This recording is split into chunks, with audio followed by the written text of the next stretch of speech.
If you're a musician who loves the musical Wicked, this video is for you. Stephen Schwartz, the genius composer behind the smash hit musical Wicked, writes really interesting chords, and I want to help you understand these chords. You might find this useful in songwriting, or it might just give you a greater joy of the best musical ever. Either way, let's get stuck in. I'm looking at a few of my favourite songs from the show, and we're going to jump backwards and forwards in amongst these songs to show you a number of amazing techniques that Stephen Schwartz has used in the musical Wicked. I'm going to start with the simpler techniques, and it's going to get more complex as we go through, and I'm also saving the best chord transitions for the very end, so stay with me. I am absolutely obsessed with Wicked, and I think it's one of the greatest things ever done in music, so I'm probably going to get a little bit excited as we go through this, so apologies in advance. A note on chords. There are often a couple of ways to name chords, and sometimes musicians argue over them. Don't worry about it too much. I try and not get too stressed about what things are called in music. The important thing is you understand how and why they work. I'm going to use this brilliant book to help me with this video. Stephen Schwartz wrote a foreword to this book and was pretty specific in what he means by certain chords. So I think it's the best guide. There's a link to buy this book in the description if you'd like to get it yourself. Technique number 1, mastery of diatonic chords. Before we get into the really clever stuff, we have to talk about the foundation, the diatonic chords. Diatonic is the technical word for notes and chords that live naturally within the key signature. So there are no sharps or flats that shouldn't be there. For example, the simplest diatonic chord sequence is C major. All the chords are white notes only.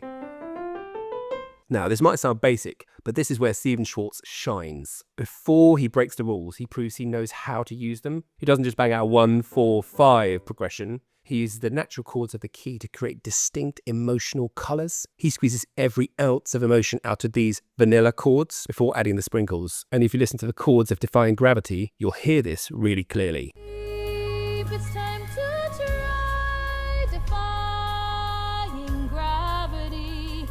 I think Okay, so hopefully you heard that. These are really simple, beautiful diatonic chords.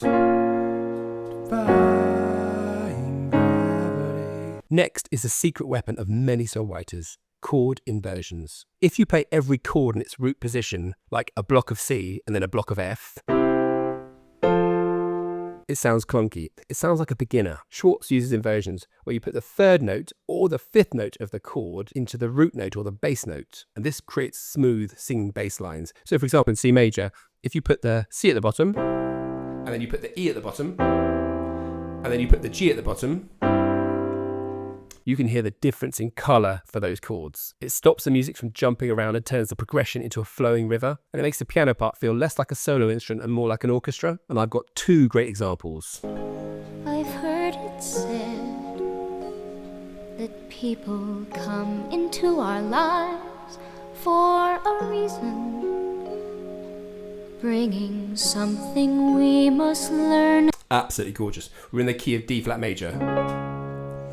And can you hear how the very first chord, I've heard it said, is a first inversion, so with an F in the root of D flat major, which leads like a leading note to the G flat major. I've heard it said, and then we go back down there again.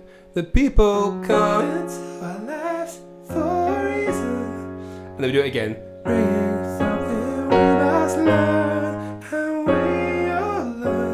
Absolutely gorgeous. Now check out this example in the Wizard and I bridge. This again is incredible. So small-minded, no. He'll say to me, I see who you truly are. A guy on whom I can rely. He'll say to me, I see who you truly are. So the chords are A minor, D minor, then we've got a G over B, which is the first inversion of G, and then a C over E. You can hear the different set of sounds. If you played that as the proper root note, it would sound like this. Say to me, I see who you truly are. It's just a bit kind of bold, a bit kind of too obvious. Check it out with the actual inversions. Changes the colour. Absolutely gorgeous. So technique number 3 is an absolute theatre staple, the held pedal note. This is where the bass note stays exactly the same. It's anchored down while the chords above it shift and change. This creates an incredible sense of tension and anticipation. It feels like pulling back the catapult. You know the bass wants to move and the chords are fighting against it. It's a great way to build energy into a verse before the chorus explodes. Listen to how this static bass note creates a sense of drama in the first verse of The Wizard and I. I'll make good. C. All the chords changing. When I meet the wizard, once I prove my worth. Now, we're getting into the spice rack with borrowed chords. This is where we're in one key, but we borrow a chord for another key. It's unexpected, and it usually makes the music sound different, magical, eerie, hopeful, poignant, depending on which chord you choose. It gives the music a sophisticated, slightly complex aftertaste. It's not a full key change, just a brief visit to a neighbouring tonality to grab a specific colour. Check out the intro to Wizard and I. This is where Elphaba has found out that she's not weird, but she's got magical powers. Can you hear how this chord sequence evokes a sense of magic? They're a bit tricky to hear, so listen first and then I'll show you them afterwards. Did that really just happen? Have I actually understood There. this weird quirk I've tried to suppress There. or hide? Okay, so it's A flat, and then he plays a C. And actually notice there's the pedal note held there, the A flat goes all the way through. So we've got an A flat, and then we borrow the C major. Actually, technically it's a bit like an augmented A flat. But he also has a G in there. And that G is in the scale of A flat, but it gives it that magical feeling. And again, as I said, Elphaba just found out she's magical. These chords work perfectly. Lovely. At number 5, we have the flattened 7 chord. So if we're in the key of C major, this would be a big, bold B flat chord, B flat major chord. This is a hallmark of the modern pop rock musical style. So in the normal diatonic scale, the note is a B, but when you flatten it, you get a B flat. And when you play the chord, B flaps, it sounds epic. So the flattened 7 chord sounds open, more heroic, and sometimes a little bit rebellious. It stops the song from sounding like a nursery rhyme and gives it that epic stadium rock vibe. The flattened 7 chord is peppered throughout Wicked. You can hear it clearly in the verse of Defying Gravity. Some things I cannot change, but till I try, I'll never know. And again. Too long I've been afraid of losing love. I guess I've lost. Well, if that's love, it comes at me. Okay, sorry, I need to calm down. So you'll notice there's an inversion. First inversion of D flat, which is a nice chord, into the 4th. And then we're straight into a kind of B sus2, I think it's a sus2. And that's the flattened 7. Too long I've been afraid of losing love, I guess I know. So it kind of like basically goes from the flattened 7 back to the root note. He does that quite a lot. He quite likes to go from the flattened 7. You'll hear it loads now. Now you've heard that, you'll hear that all the way through Wicked. Technically 6 is my personal favourite emotional trigger, the minor 4th. This is where you take the 4 chord, so in the key of C major, the 4 is normally an F major, but you make it a minor. If you want to break the audience heart, this is the chord you use. It has this instant bittersweet or nostalgic quality. Another composer, one of my favourite composers who uses this all the time, is Lin-Manuel Miranda, the guy who wrote Hamilton and a load of other things. He uses that minor 4 chord all the time, and it is a gorgeous hallmark of his songwriting as well. It feels like a sudden realization or a moment of sadness amidst the joy, and I think Schwartz uses this to devastating effect. I've got a few examples here. Well, I don't know if I believe that's true. Do you hear that? Well, I don't know if I believe that's true.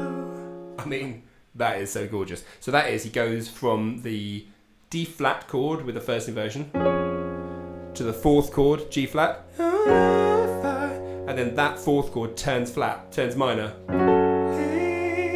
That's true. Now check out the end of Wizard and I. I think this is the most clever use of the minor 4th in the whole of Wicked, and I'm going to explain to you why afterwards, but check it out first, see if you can hear it. For half of Oz's favorite team. Did you hear it? Half of Oz's favorite team. It's a bit high for me. Do you hear that? Gorgeous, because you could do this. One half of Oz's favorite team. That also works. Team. But listen to this. One half of Oz's favorite team. This is the most genius chord, I think, in the whole musical. And do you know why? Because Elphaba is really excited about joining the wizard. You can see it, you can hear it, it's absolutely incredible. But at this moment, she doesn't know the wizard is evil. The wizard's trying to capture all of the animals. So in saying she's going to join this team, Stephen Schwartz adds a bittersweet chord in there. So we know the wizard's evil and this team is not a team. Gorgeous.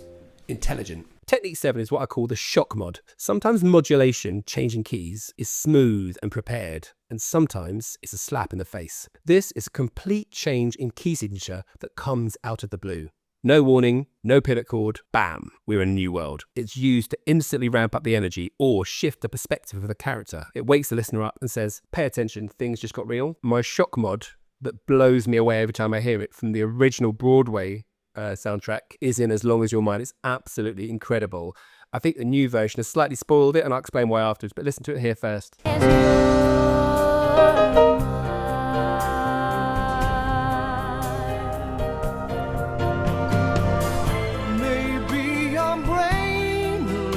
Okay, hope you heard that. Go from a C minor with a pedal note suddenly to A minor. Maybe I'm brainless. It's shocking. It shocks you. It changes the dynamic from Elphaba to Fiero. It's absolutely incredible. I think they've made this less good in the later version, in the film version. I heard it quite recently. They do that shock mod. And then they do this kind of like thing where there's no singing. They just sort of do the chords softly in the background, and then he comes in. So there's kind of no bam in your face when Fiero starts singing. So I think they've slightly spoiled it, but you can hear that shock mod. Absolutely incredible. You can do this in your own songs. You're playing in one key, just change the key. Now, Technique 8 is a more subtle version of that. The shock mod, but within a section. This is really clever. Schwartz will suddenly jump into a distant key, just for 2 or 3 bars, or even 2 or 3 chords, a quick harmonic detour, and then slip right back into the original key as if nothing happened. It creates a magical or unstable feeling, like the floor briefly disappeared and then reappeared, and it's a hallmark of the magical themes of Wicked. My favourite example of this comes in What Is This Feeling? This is to die for. Every little trick, however small, makes my very flesh begin to crawl with simple utter loathing. Okay, that is genius. Did you hear that? That shock mod out of the key into a new key and then back into the same key. Check it out. Okay, so what's happening there? We're in the key of F major.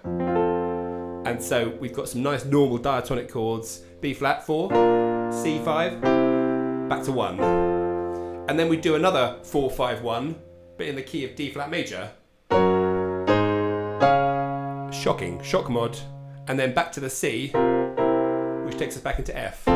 Listen to it again. Every little thing, however small, makes my very flesh begin to crawl. Simple out of loathing. That is good. Technique 9.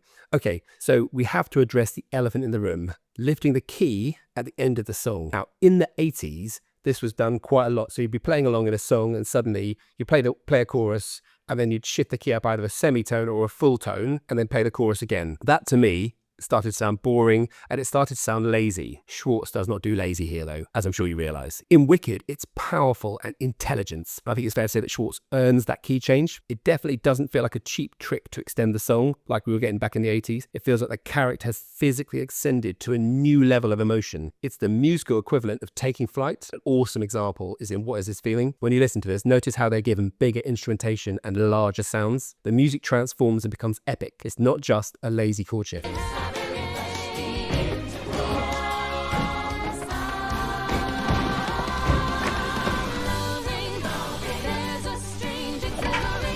Okay, did you hear that? This is an incredible key change because actually the key change itself is quite simple, but listen to the instrumentation when you listen to that part of the song. There's a real rise and then they're going for it. So it's actually a really earned key change. It's not the same. They're not playing the same thing again. There's loads of backing vocals going on. So if you're ever thinking of lifting the key at the end of the song, use that example as a perfect example where you need to build it and you need to make it different and you need to make the instrumentation and the singing bigger as well. And that's how you land it. Technique 10, and this is the big one, chord journeys. Sometimes Schwartz abandons traditional functional harmony entirely. He goes on a journey where the chords deviate and snake around. It's not just about 1, 4, and 5 anymore. It's about storytelling. These journeys sound magical and unpredictable. Sometimes they lead us to a brand new key, and sometimes they wind their way back home. This is the true sound of Oz. Now, I've got 2 examples of this. The first one is the end of Defying Gravity. And this is one where the journey winds you back home. And the second example is Wizard and I, where the journey takes you somewhere new.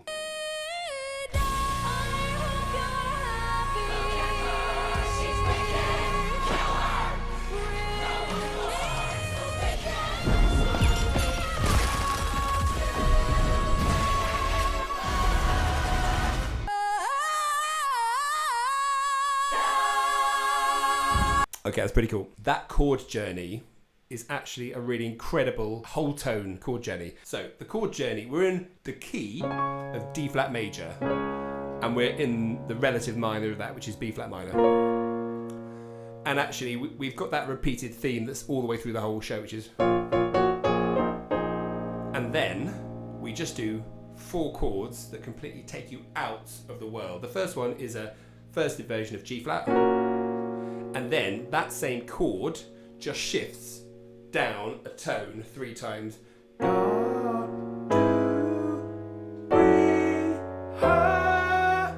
And if you notice, those chords don't go with the melody.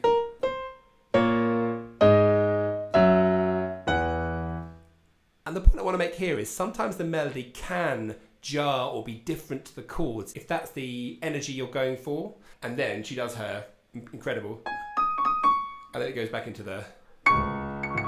So there's a chord journey. We're in the right key. You could have just gone, look at her, she's wicked, so we've got to bring her down. But it sounds terrible, doesn't it? Using that whole tone structure, that whole tone chord sequence, takes you out of the chord sequence, real jarring melodies and chords, and then back in with the final note.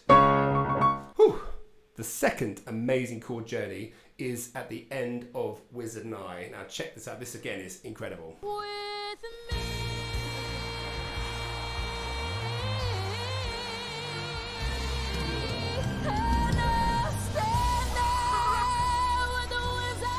Okay, so this chord journey is incredible. It takes you somewhere and then drops you off the cliff. So it goes to this.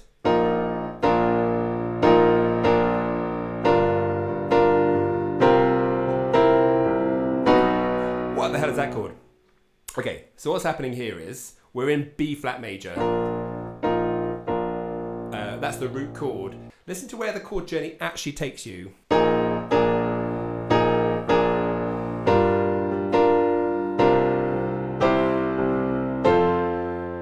Okay, those chords are, basically we're in B flat 7, and then we have a G minor, and then it goes to C, 7 with a third, and that is the next chord after that is always F or F minor. So it takes you somewhere. Takes you somewhere. Both of those would be the normal place that chord journey takes you, not Stephen Schwartz. His chord journey takes you somewhere else.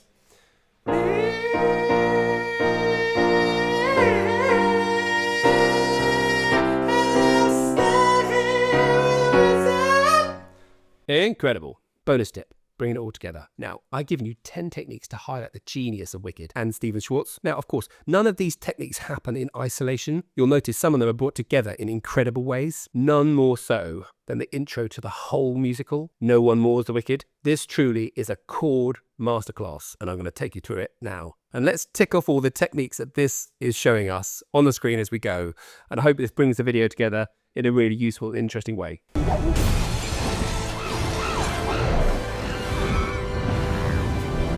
Okay, the intro is pedal note and then diatonic chords.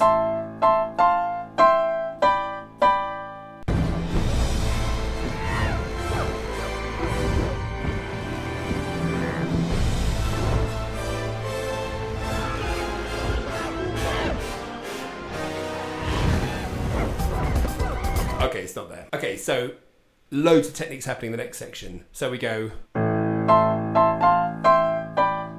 And then we move to minor fourth, And then we've got a chord journey to a borrowed chord, and then a shock change. Okay, and then the final epic part of this tension building masterclass is we've now moved to a new key. We've had a shock mod to a B. Okay, so we're in B major now, right? We've just moved there, we've gone. And then we have a C minor over the root note. Can you feel that tension while that changes a little bit? And then we have a, I think it's a G org. Something like that. And then we have a final one up here. So can you hear how that pedal note makes you feel like something's got to happen? This is where I described earlier, the catapult is being pulled back at the beginning of the show. And then it ends with a kind of happy, dreamy E flat major 7 chord, which is another shock. I hope you've enjoyed my technique download from Wicked. Go and watch the new film, watch the first film, go and watch the show, buy this book. And if you'd like to watch some other videos on this channel about chords, I've got one here about Mariah Carey and the chords of All I Want for Christmas, which you might enjoy as well.